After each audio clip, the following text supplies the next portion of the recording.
Good evening, everyone. It's a pleasure to be here. I hope my screen is visible. Just Yeah, shared a it's screen. it's digital, sir. Can you put it in a slideshow mode? Okay. Is it all right? Yeah. Yeah, fine. Okay. Um, I understand 30 minutes we can have a kind of a presentation and then we can have a discussion. But in case there are any questions in between also, I'm happy to take those if the format permits that. A brief introduction about me and the organization I'm part of. So my name is Vignesh Manogaran, and I am part of the leadership team here at Cool Foods and Products Private Limited. This is an organization formed about 8 years ago. We are essentially a tech-enabled supply chain company operating primarily across the southern part of India, and also we have some presence abroad. And we work specifically in the supply chain part of the agricultural products segment. The I think the topic for today is about food processing, vital aspects of food processing, and the challenges or difficulties in raw material sourcing. What I thought might be helpful is if I speak about our experience in working in this space, and then focus on one specific portion of the food processing and sourcing of raw material sector, which comes under a banner called contract manufacturing and private labeling, because this covers multiple aspects of some of the topic, what the topic entails. I'll try and give a 5 minute perspective about what the problem we are solving for and an overall scope about the agricultural landscape also. I'll use a few slides and but we'll make it interactive post 20 minutes or so. Yeah.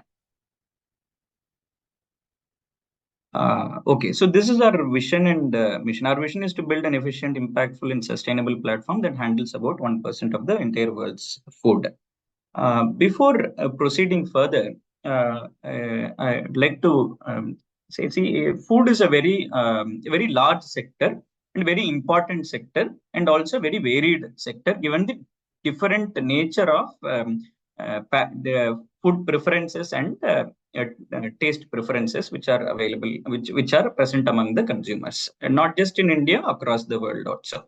And this is a sector which is extremely vulnerable to some of the external shocks like climate change, etc., or even disturbances due to wars, etc., in the logistics, whether it is sea or land, etc., land transportation, etc. So it's an extremely crucial sector. It's always remained a crucial sector.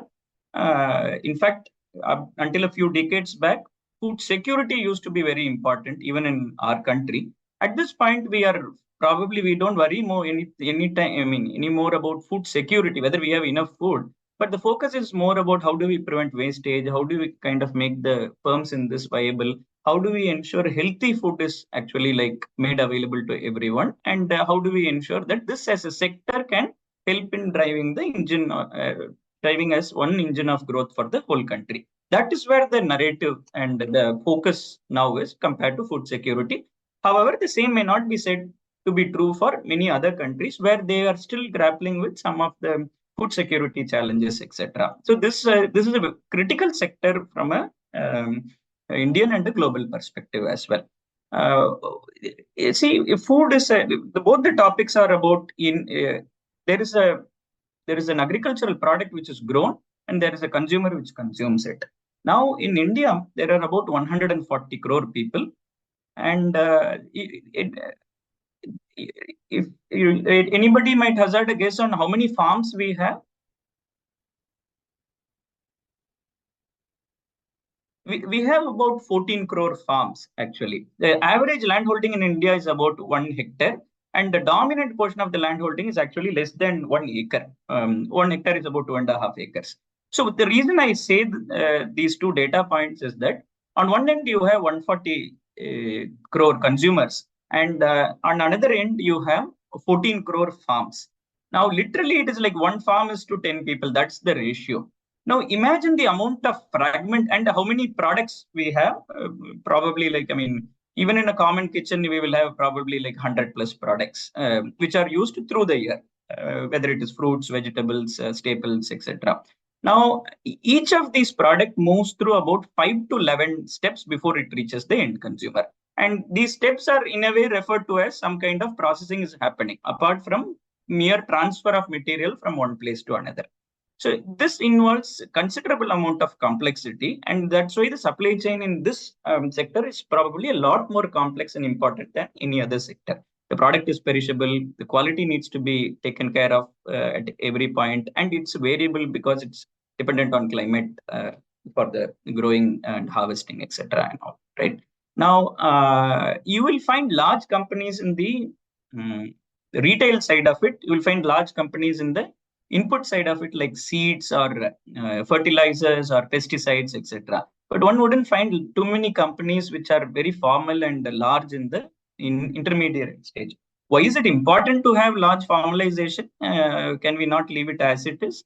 No, formalization is important because today the supplier to the consumer network, consumer connection happens through these multiple stages, and then communication is effective but not very efficient. So there is, whether it is information flow, financial flow, or physical flow, there is a lot of optimization to be made in this. Our endeavor is to actually solve this and create an entity which can be playing a bridge between the producer and the consumer. That way, creating value for producer, consumer, and the people who work in the intermediate stage also. That's the broad theme which we are solving for. I will take so roughly in India, about 40% of the value addition happens in the supply chain. And if you look at processed food in India, we are much lower in terms of food processing percentage as total as contribution of the total contribution to the total food consumption, probably single digits only, which is not necessarily a bad thing, because for us, we are a country of abundance. So we have multiple harvests. We have almost all the agroclimatic zones available in the world. And we probably have the highest amount of arable land, even though we are the seventh largest in terms of landowner total land size. So we've always been a very plentiful land. So availability has been good.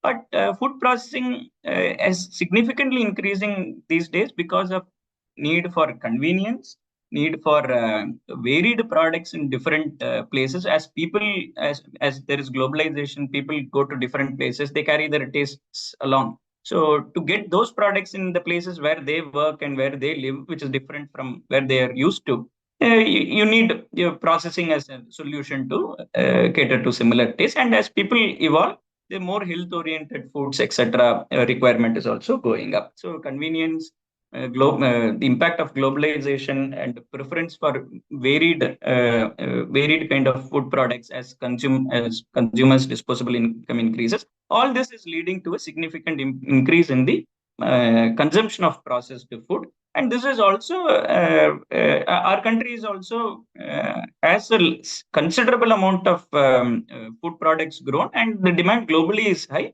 for these. And food processing helps us tap those markets also, right? Now, this is typically an example of the 5 to 11 layers between the supply side and the demand side. Now, I'll skip this. So essentially, there is information flow, material flow, and money flow, which needs to happen for any transaction to happen. Imagine this happening for every product to every season grown in each of the 14 crore farms. Between the 5 to 12, 11 layers. That's the kind of complexity we are dealing with, right? What do we do as part of vehicle? Broadly, there are 6 or 7 parts of the problem. We have a solution as a business line. One is essentially we have a program called Outgrow, where we work with the farms in about 2 lakh plus farmers. It's a platform through which we work on yield improvement, improving resilience, and also reducing the input cost.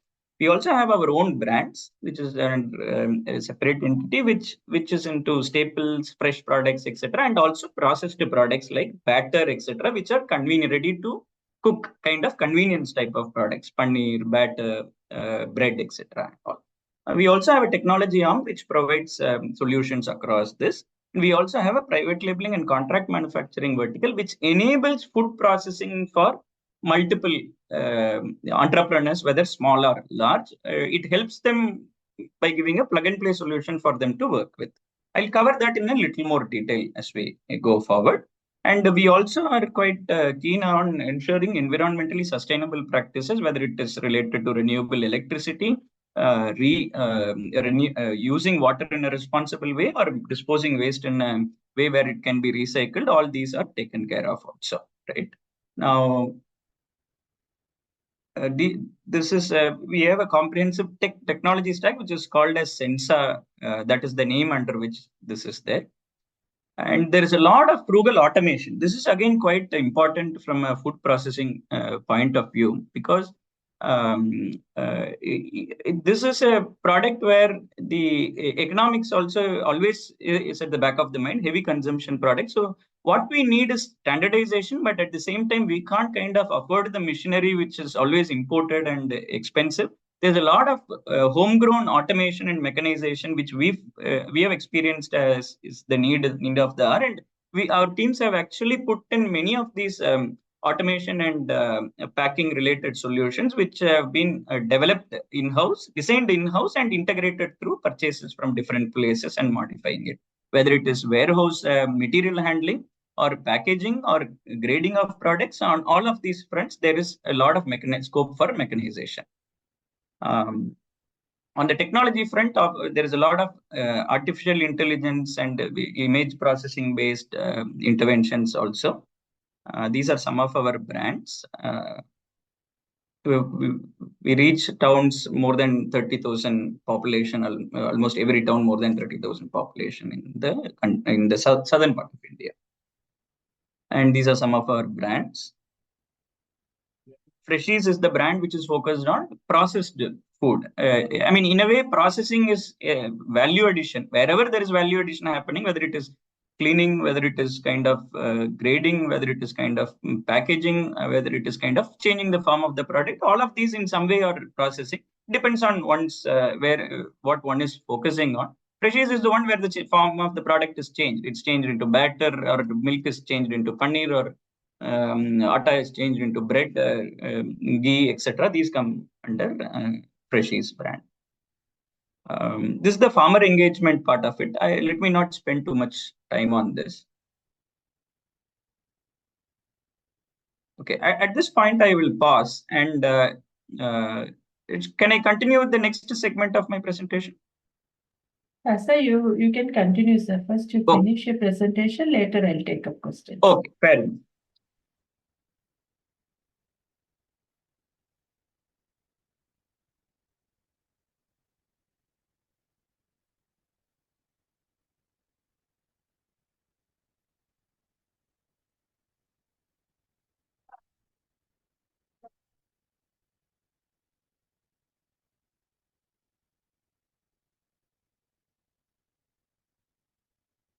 Yes, that's it.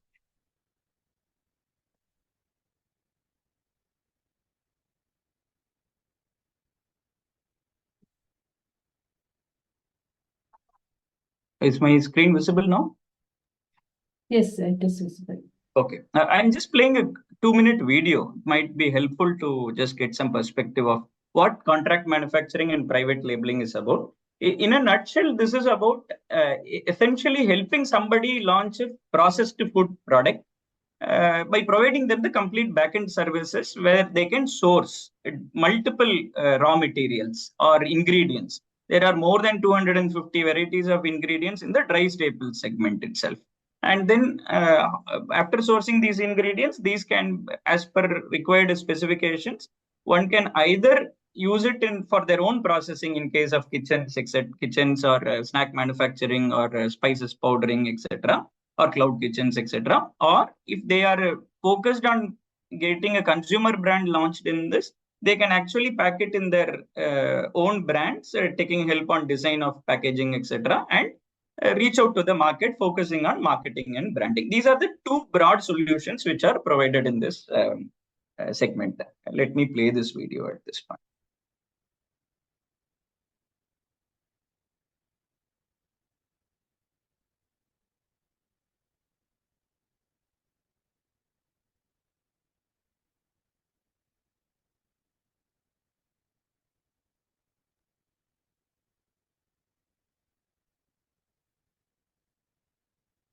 Sir, there is no audio in this video. Oh, As is the it? video is playing, you can explain what it is. Oh, there's no audio, which is, but actually I'm getting the audio. No, we are Maybe not let me getting see if I it. have to Yeah. share the. Sir, that's okay. You can explain it, sir. When the video is playing, you can just explain Okay, let me reduce the volume here so that I can talk.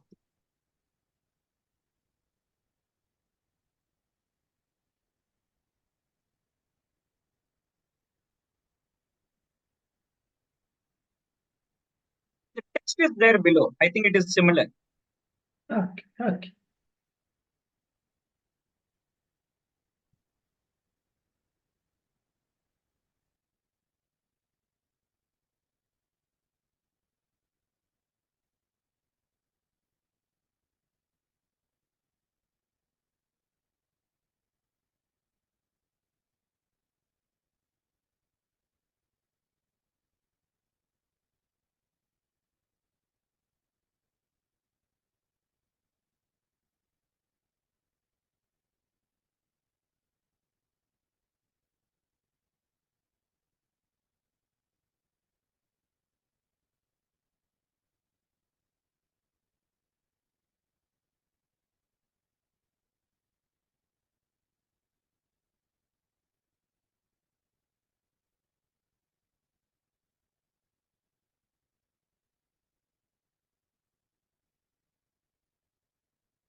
Yeah, I think that was a small snippet of what we do. I will for let me make a few slides, present a few slides which can explain this better.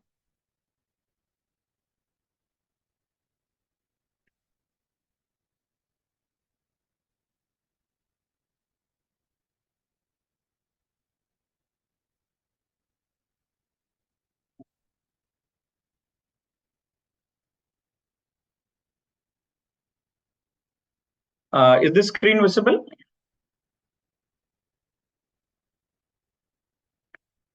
Is the screen visible, ma'am? Yes, sir. Screen is visible, but slides are not visible. I can see only the list of files. Okay, can you see the slide now? I am screen sharing, it says. Oh, So stop sharing the screen and share it again, sir. I see.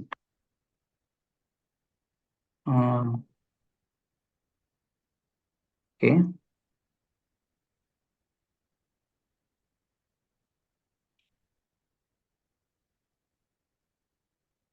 Yeah, I can see now. You can see now, right? Yes, sir. Transitions also are coming. Yes, sir. Okay, I'm not able to transition for some reason. Okay. I think I got it. Okay. So, contract manufacturing and private labeling essentially is about how do you provide a service for people to quickly launch and scale their brands. Who are the typical customers for this? It can be consumer brands who have a large brand already present, or they want to create one and they want to add new products to it. Could be modern trade chains like your Spencers or Nilgiris, etc. Or it could be e-commerce retailers, quick commerce players, independent supermarkets who are, these are entrepreneurs who are interested, I mean, who run a store, but I mean, a store has more than 2000 SKUs. They, for one segment at least, they can, this is a segment where the products prices keep fluctuating and the availability keeps varying, and if they it's easier for them to have it sourced from one stop location. And even for international retailers who are keen on, we have a large diaspora now in many countries abroad who are looking at launching and scaling their own brands in dry staples. By the way, we serve all of these segments, and we have more than about 100 valued customers in our portfolio. And from that is one segment of the customers. And the second is people who are interested in procuring raw material for their processing. This again, as the topic is also covering that, it is a very important component of their value proposition, because they want to give consistent products to their consumers, and there's a lot of effort involved in marketing and distribution for them, and they would want to have reliability in the sourcing part of it, and not just in terms of reliability of product always being available, also that the product is being processed using the similar quality standards which they actually uh, deploy for ensuring goodness to their consumers. So for many people like spice powder manufacturers, snacks manufacturers, cloud kitchens, etc., this is a one-stop solution for providing dry staples. What is the benefit of adopting a solution like this? Why can't everybody do it themselves? I mean, the speed. Today's world, time is of essence. How quickly can you start and scale? The longer you take, the greater you are pushing back your own growth. And second is most importantly, capital. Like just like time, capital is also very precious. It is best invested in R&D and looking at how to communicate to their consumers than setting up something which is which at a scale which is probably not required for them. So setting up a 1 crore unit for and utilizing it for 10% of the time does not make economic sense. Rather, go to a professional player who can actually provide this on a variable cost basis. Saves capital also. They can pay per use. Third is efficient operation. I mean, this is a world of specialization. Everybody needs to specialize, and each niche has to be focused upon. So they specialize in brands and serving their customers, and our specialization is in sourcing and processing. And the growth enabler, this helps them kind of tap our experience also in making sure that there are inputs for okay, which market, which products can go, and they can fine tune their product choices. You can read this presentation as it's not just for our company. I'm just sharing our experience, but similar sector may, if you find reliable players, you can actually consider this as an opportunity to explore. And then it's a word of specialization, as I said.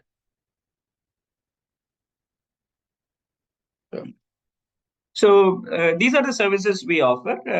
Trusted partner to launch and scale dry staples, private labeling services, packaging as a service, startups looking to present their products in good packs. We also provide specialty services like vacuum packing, etc., which extend the shelf life primarily. And it's a one-stop sourcing solution for food processors. Extending shelf life helps anybody tap far and distant markets, and it also reduces the wastage as well. So one important thing I think to look at is in food processing, the quality has to be ensured at every step. It is both the product quality and the process quality. By product, I mean it is whether the product indeed is of highest quality, whether this rice will give so much yield, whether this dal will cook well, whether this spice will have enough spiciness. That is the product quality part of it. But the process quality is about hygiene and food safety. That is equally important given this sector. So people who are certified for HACCP, FSSC 22000, this is a good place to start with, because, for example, we are certified for FSSC 22000. What it means is not just a tag on the tag which is worn, right? It is literally 250 audit points are checked every year by an independent auditor, and the certification is renewed. These 250 points cover the entire gamut of receipt, storage, logistics, handling, dispatches, grading, packing. All of these standards are covered in this. Now, this gives an assurance to the consumer that, okay, this food which is manufactured is sourced from high quality ingredients, which are actually processed in facilities which are extremely food safety compliant. This also helps when the product has to be sold abroad, where there is the requirement on quality certification is probably much higher, and one can hope to get a premium for what they are doing by actually communicating this to their end consumer. End of the day, people are willing to spend a lot more on branded apparel, branded shoes, branded cars, watches, mobiles, etc. Why not for good quality food? This has got direct impact on the health and well-being as well, right? So literally the four categories you can group these activities under: sourcing, grading, packaging, labeling. All of these are there are multiple variants of machines needed for depending on the product. So there is packaging of flours is different, packaging of grains is different. For some, you need to do manually only. There's vacuum packaging available. Similarly, labeling, there are, if you pack it in the machine, there are different TTO type of printers, inkjet type of printers. These are all important from a regulatory point of view to have the right information printed in the right manner as well.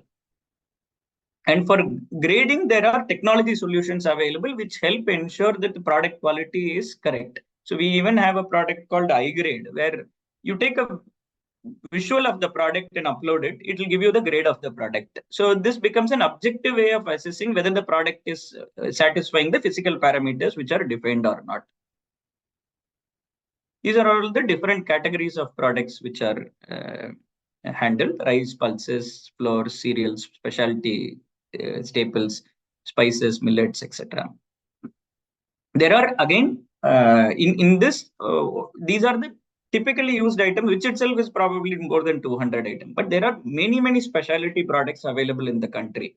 Now, there is an opportunity for people to actually take these products to the market and communicate about it. In fact, you might have heard of government's one district, one product, ONODOP, I think. One district, one product initiative. Many of these are agri products actually. And there are a lot of GI tagged products. For example, there is a rice from Assam, which you just need to soak. It's called Boko Chal. It is, you need to soak for a couple of hours and you can eat. There's no need for cooking. So there is low glycemic index rice. Essentially, it is good for people who are prone to diabetes. Without changing the taste profile which they want. People might not want to eat some millets or something else, but in rice itself, if there is a low glycemic index one, that's a natural substitute which is healthier for certain segment of people. So there are many such products available in the country which can be sourced from the farmer producer organizations, cooperatives, or even the aggregators in those places. These can be made available to entrepreneurs who can actually like make interesting food processed food products out of that and take it to their consumers. Expertise in matching product grade as per need, custom pack designs, vacuum packing, product analysis, and insights to improve sales. These are all some of the value additions which are provided. So from a food processing point of view, these things are also equally important. I mean, whether the range of the portfolio, what is the fill rate at which we are satisfying our customers? Are we present in multiple locations so that same customer can work with us in multiple locations? They don't have to find a supplier for each of the areas. And the volume, can they scale with us? Can they, or do they have to scale and then go for somebody else? No, we can add capacity as they scale, which is useful. This is a look at some of the facilities that are operated. There's a fair amount of mechanization which has happened in this, which we have actively kind of tried to do. This is to ensure standardization and an assurance on quality. The lesser our belief is that people's work should be focused on more value-adding operations rather than just physically intense labor and or repetitive tasks.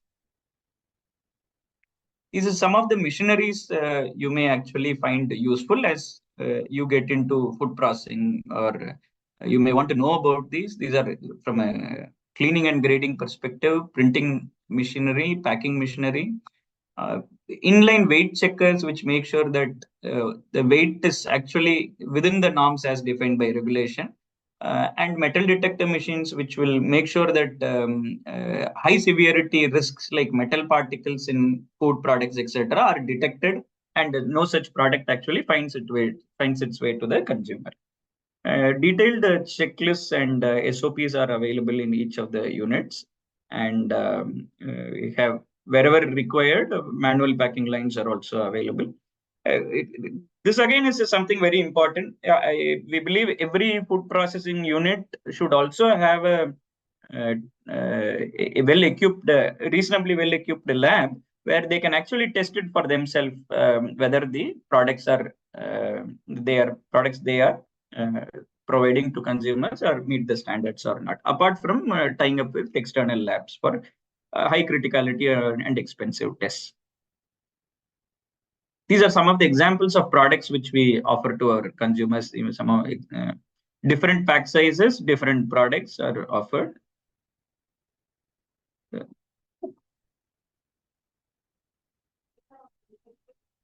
I will.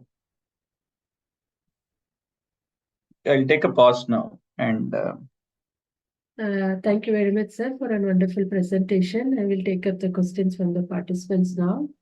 Thank you. The first question is, what are the environmental considerations associated with sourcing raw materials for food processing?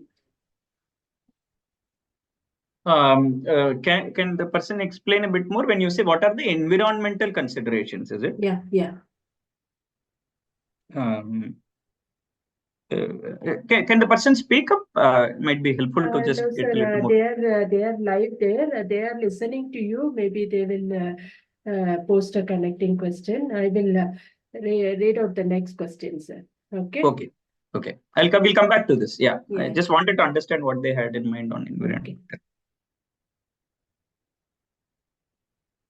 How do fluctuations in raw material prices affect the food processing industry, and what strategies can companies employ to mitigate these effects? Yeah, it's a very important problem which is faced because it affects because there are three things. One is food is something which I always has to remain affordable. Inflation is very keenly watched upon in food. So food always needs to be affordable, most of the food items. And second is there is also can you actually, is the nature of the market such that you can pass on an immediate basis? That's something to be looked at. So, for example, a hotel may not be able to change the price of the dosa every day. We'll get very confused, right? But the price of the urad dal which they procure keeps changing on a daily basis. Now, how do they manage this? So, this is a very important problem. You need to, am I able to pass on the price increase? And also the fact that price increase has to be kept within a certain norm for essential products. Both are important problems to solve for. In the second case, which I mentioned, if companies' end products are contracted at a certain price, or they have to offer to the consumer only at certain prices, otherwise they are uncompetitive, it becomes equally important for them to manage the prices on the supply side. How people tackle this? There are multiple ways. One is, as I said, if you can actually establish a linkage with the primary grower itself, where you have enter into long-term contracts for procuring these. Okay, through the year, I will buy so much of volume at a fixed price. That's great because the supplier can actually work on fulfilling it. He has demand. He doesn't have to worry about who to sell, but he gives it at a fixed price, which covers his cost. That's a great way of doing it, but may not be possible all the time to establish a linkage with the primary source. But you can at least establish a linkage with the one step before where one is buying from the aggregator or an entity like us. For example, we give contracts where we offer fixed prices for a year, and we bake in clauses like beyond a certain percentage, then it needs to be relooked at, etc., so that everybody's risk is limited. And then at the back end also, we sign up a contract like that, so everybody benefits. That's one way. Second is also people buy and store certain percent. Now, all this happens in as a mix. It is not only one strategy people follow. They buy some, they get into contracts for some they will buy from spot. But it is equally, it is an important problem to solve for. And in banks, they do asset liability matching. Like that, one has to make sure that what I'm buying, I'm able to sell at a price which is basis the cost price I'm buying. So these are some ways. We can talk in detail also later, perhaps, on this. Okay. I'll move on to the next question, sir. How does Waycool collaborate with local farmers and suppliers to source raw materials for its products? We do multiple ways of engagement. For example, in the fresh products, we operate collection centers directly at the farming clusters, like let's say Malur or Dharmaburi, etc. We have these collection centers in these districts where farmers come with the produce in the quantity which we have asked for them earlier. So they harvest what is asked for and then bring it to the collection center. Most of the time the quality will match because they're working with us for a long time, and that way we procure. From there it gets aggregated and sent to the consumption centers in the city through a distribution center. From the distribution center in the city, it gets distributed. This, as far as this one model where collection centers are there. The other model is we also work with many of the cooperatives, because in certain products one farm may not be able to produce enough quantity to make one viable lot. Typically, transportation cost plays a big part in this. So if you take, let's say, the pulses, which is processed into dal, these are typically transported in trucks of 25 ton each. Now, a typical farm will grow probably 1 ton of these pulses, right? Now, at least 25 different farms have to be consolidated into one larger lot, which can be procured viably. So, in those cases, we work with farmer cooperatives who can actually offer these services, etc. And we also work with the farmers through our outgrow program, where through our outgrow program, where we actually work with them right from the pre-sowing stage itself. Pre-sowing, what plant, what crop to choose, when to sow, doing staggered cropping so that their price risks are minimized, etc. There's a lot of work which goes on in the pre-sowing, sowing and vegetative phase, and post-harvest also. So these are some ways we work with farmers. We also try and set up wherever possible value addition centers near the farm end, so that more work can be actually shipped to the primary end, which is useful for them, and it also makes it more economical. So we have a cleaning and grading unit in Bagalkot, where most of the pulses and pulses can actually be cleaned. Secondary and primary pulses both can be cleaned over there. These are some of the ways we work with farmers. Okay. What are the primary challenges faced in procuring raw materials for food processing? See, the primary challenges are typically in any procurement, you can say, are availability, service level, cost, quality. These are the four categories of challenges if you can will. What is most critical in this is probably quality and servicing. In terms of quality also, it is how do you ensure that you are indeed buying the right quality, and what is given as a sample indeed is what is later shipped. Those kind of challenges are a lot more in this sector compared to others, because this is not a produced product. So those are natural challenges. The variability in quality is one big challenge. For us, we have taken it as a given because that's the nature of the industry, and we need to also be very nimble in terms of where we source from. We don't typically ask people to rely on a single source also, because for whatever climate reasons, etc., the harvest may not be what it was last year in the same place. So one needs to have a much good diversified set of sources which can give a consistent product. This is also this is important from an availability point of view. And for any industry to operate well, trust has to be built in terms of delivering what is agreed upon. It works across all the stakeholders. Uh, since this is fragmented, it becomes a lot. Even if one chain breaks in a 12 part chain, the overall system is affected. So it's critical that every segment is actually trying its best to make sure that the whatever is committed gets adhered to. If that happens, then the overall sector can actually flourish. Okay. How does your company contribute to reducing food wastage and promoting sustainability in the food industry?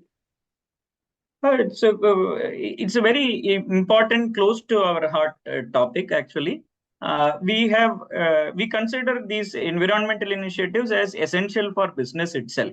I will give you examples of. In fact, I can show one slide. That's okay. See, there are 3-4 areas we work on.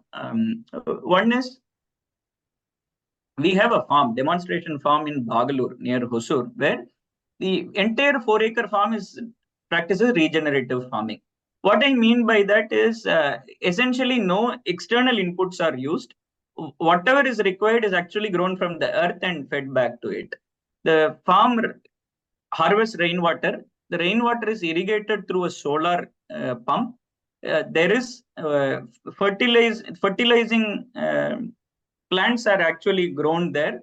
There is cattle which is available there. It's a completely circular farm, and we've been able to do this at a cost which is much lower than traditional, I wouldn't say traditional or modern farming. And many farmers have actually come and visited this to see how they can adopt it in their own clusters. This is one example of it. Other than that, even in the places where we operate, distribution centers and other supply chain activities, important care is taken in terms of reuse of water. Most of our water is actually reused through STPs, etc. So water usage is quite minimized. Close to 15% of the power is actually generated through solar means. Wherever we have large distribution centers, the rooftop has been converted to a solar one. So there is continuous generation of solar electricity. And the waste is also recycled wherever, and in fact, our fleet is electric. To close to 15 to 20% of the fleet is actually electric. And the waste generated is converted into manure by tying up with um, uh, people who actually convert these, so that the dump which is generated is actually converted into something useful. In fact, we've also created a Miyawaki forest in Chennai, in Perungudi near the IT hub. Miyawaki forest, it was essentially a abandoned graveyard, which is now a very fertile and green Miyawaki forest, which contributes a lot to carbon sequestration actually in a city environment. We work on the mangrove side quite a bit also. There's a dedicated team which is focused on making sure how these can be done in a climate smart way, because we also need to take into account whether these are viable and not one of just one of its kind of initiatives. Yeah. Okay. How does your company address challenges such as market competition and regulatory compliances in the food industry, especially in Chennai? See, regulatory compliances are obviously taken quite seriously. And when we set up a facility, all these many checklists are there to make sure that we are compliant with that. And for us, it's also core. Ensuring food safety is an important thing, and many of these audits, these external certifications, etc., are also a forcing mechanism to make sure that we indeed always keep a high bar in terms of ensuring quality. And sorry, the other question was market competition, right? So, and also there is a continuous training which is happening in terms of food handling, safety, etc. There is a very independent quality team which is available in house. Now they don't they operate independently for a purpose, because for us quality is paramount. It's quality, service level, then cost. That's the kind of logic with which we've kind of tried to engender a culture over here. First foremost is quality, then service level, and then kind of you come to cost. Oh, market competition. Yes, I mean, obviously. See, in fact, in this, we are trying to migrate. We are trying to actually upgrade or enhance the sector.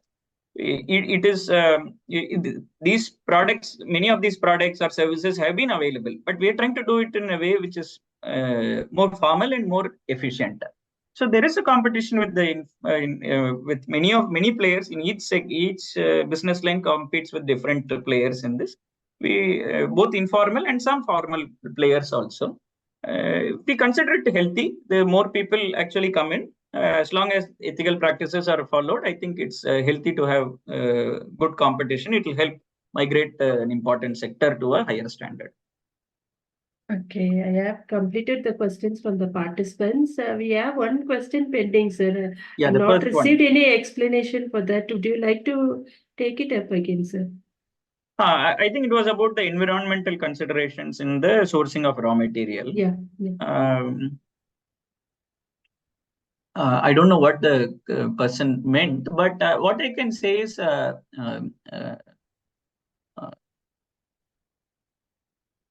see, as I said, in the supply chain, we try and make sure that there's a whether it is usage of electric fleets or efficiently utilizing the assets, etc. There is care given, but there are also things which are done beyond this. For example, there's something called food miles.